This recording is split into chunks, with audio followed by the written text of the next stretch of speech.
कधीच नाही चुकणार तुमचे फेवरेट टीव्ही शोज झी5 सोबत, तेही एकदम फ्री।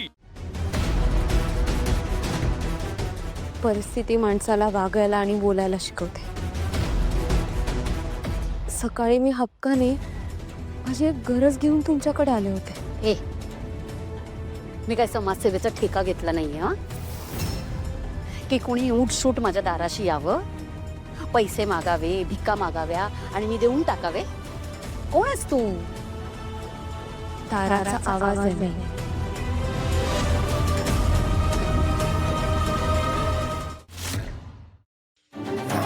ताई, काय बोललीस? माई काय बोललीस? माई कोणीतरी बघेल। माई बघू दे, मला नाही भीती वाटत कुणाची। हा धागा बघितलास? लक्षात आहे ना? लक्षात आहे का? विठ्ठलाच्या साक्षीने वचन दिलं होतंस ना तू मला? हा, दिलं होतंस की नाही?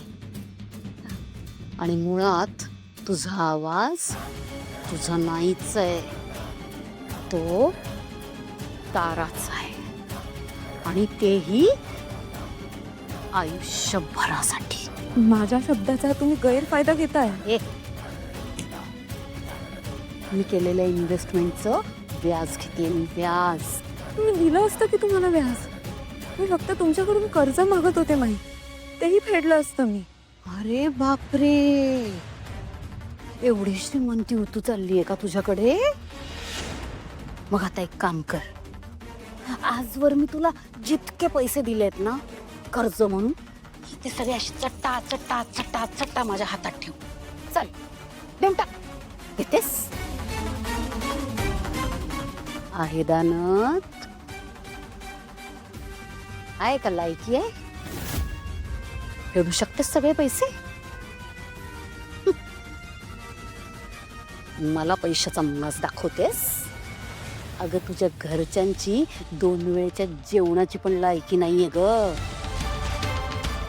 विसरलीस? आज ही भैरवी वजे ना, म्हणून नशीब समज तुझं अख्खं खानदान रस्त्यावर भीक नाही मागत आहे। लक्षात ठेव सावली, मी आहे म्हणून तू आहेस, आणि म्हणून तुझा भाऊ, तुझं कुटुंब आहे। तेव्हा लायकीत राहायचंस।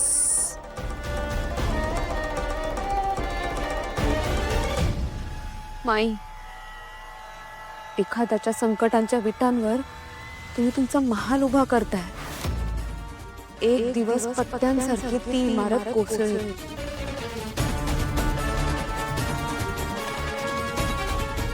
नशिबाचं चक्र खूप विचित्र असतं माई। कोणास ठाऊक, उद्या तुमच्याकडे माझा आवाज असेल, तारा मॅडम सुद्धा असते, पण नियतीने धोका दिला तर?